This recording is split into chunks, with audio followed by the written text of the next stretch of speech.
K for kite, যার বাংলা মানে ঘুড়ি।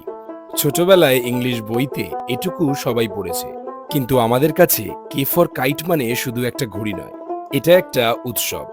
আগে তো রাত রাত জেগে কাজগুলো করে সুতো মাঞ্জা দিয়ে ঘুড়ি ওড়ানো হতো, কিন্তু প্রযুক্তির উন্নতির ফলে রেডিমেড সবকিছুই পাওয়া যায়। সেরকমই ঘুড়ি সুতো রেডিমেড পাওয়া যায়। একজন নিজের ঘুড়ি দিয়ে অন্যের ঘুড়িকে কাটবে, আর সবাই চেঁচিয়ে বলবে ভোগ কাটা। এটাই আনন্দ, এটাই উৎসব। আগে তো সবাই থালা, গ্লাস, কাঁসা, শঙ্খ কত কিছু নিয়ে না উঠতো ছাদে। আমি আবার একটু শিল্পী মানুষ, ঘুড়ি ওড়ানোর সময় ওর মধ্যে একটু কারুকার্য করা, এগুলো আমার ছোটবেলারই স্বভাব। আগে একটা সময় চাবড়াস, বলমার, মক্ষী, ময়ূরপঙ্খী সব ঘুড়ি দিয়ে আকাশ পুরো ঢেকে থাকতো। এখন ঘুড়ির সংখ্যাও হয়েছে ম্লান। মানুষ ছুটির দিনে কোনো একটা কাজ রেখে দেয়, কিন্তু আমাদের মতন নর্থ কলকাতার পরিবেশে বড় হওয়া ছেলেগুলোর কাছে এই ঘুড়ি ওড়ানো এক একটা ইমোশন।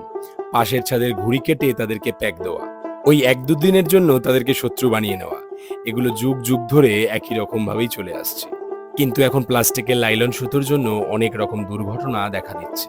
পরিবেশ, প্রকৃতি, সমাজ সবকিছুই ক্ষতিগ্রস্ত হচ্ছে। তাই যারা ঘুড়ি ওড়াও তারা চেষ্টা করবে প্লাস্টিক বা লাইলন সুতো অ্যাভয়েড করার। তোমাদের ওখানে কোন সময় ঘুড়ি ওড়ে কমেন্ট করে জানিও কিন্তু। টাটা।